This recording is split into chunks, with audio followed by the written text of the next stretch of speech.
Does ISQ inevitably decrease during the first 3 to 4 weeks? It doesn't have to.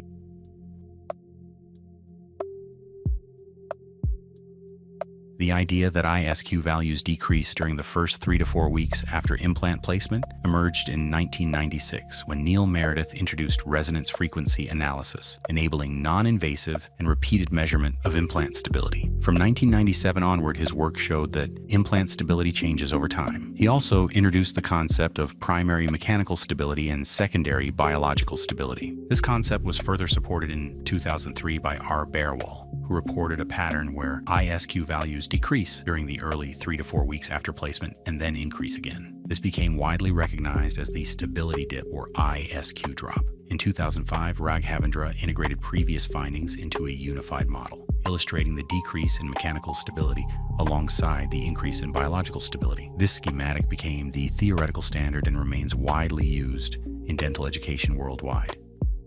At the same time, the ITI team, including experts such as Daniel Buser, Christoph Hemmerl, and David L. Cochran, established clinical guidelines based on these findings and disseminated the model globally through education and academic resources. As a result, the early decrease in ISQ came to be accepted as a natural and inevitable biological response. The key clinical question shifted to how to safely overcome this stability dip period. ISQ decrease is generally interpreted as a change in stability at the implant bone interface. It may be associated with mechanical strain generated during placement, particularly compressive forces applied to cortical bone, leading to localized resorption and bone remodeling. This response aligns with the mechanostat theory proposed by Harold Frost in 1994, which explains how bone adapts to strain levels. Similar biological responses have also been described in orthodontic bone remodeling by William Prophet. In other words, compressive force during implant placement increases local strain, which may induce osteonecrosis and early bone remodeling, ultimately resulting in a temporary decrease in ISQ. However, this phenomenon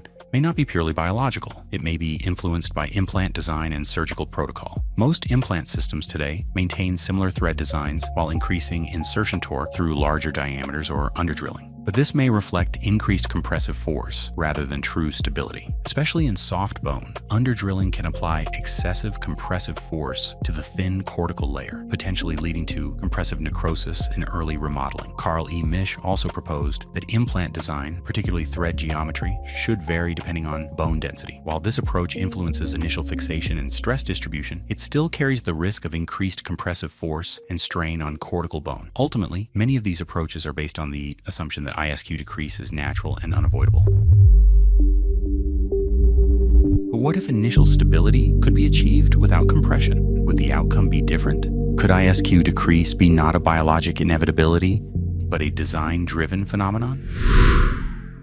In 2009, Megagen introduced the 𝗟𝗘𝗔𝗗𝗦 system, which functionally separates the fixture into two components, the body and the thread. The body is responsible for long-term mechanical stability, while the thread plays a key role in achieving initial fixation. Even in low bone density, stable initial fixation can be achieved without underdrilling by maintaining the core while increasing thread depth. Additionally, the fixture body is designed to avoid direct contact with the bony wall, minimizing lateral compression. The key to implementing this concept is the knife thread design. Unlike conventional threads that compress bone, knife threads cut and engage the bone. They are designed to engage the bone perpendicularly, reducing the compressive forces associated with tangential engagement. As a result, high insertion torque and high initial ISQ can be achieved across various bone densities, while minimizing bone damage and creating a favorable biomechanical environment. With reduced compression, early bone resorption is minimized, and the extent of bone remodeling may be reduced or limited. This allows stable initial fixation to be maintained without a decrease in ISQ. Therefore, the widely accepted ISQ drop phenomenon may not be a biological inevitability,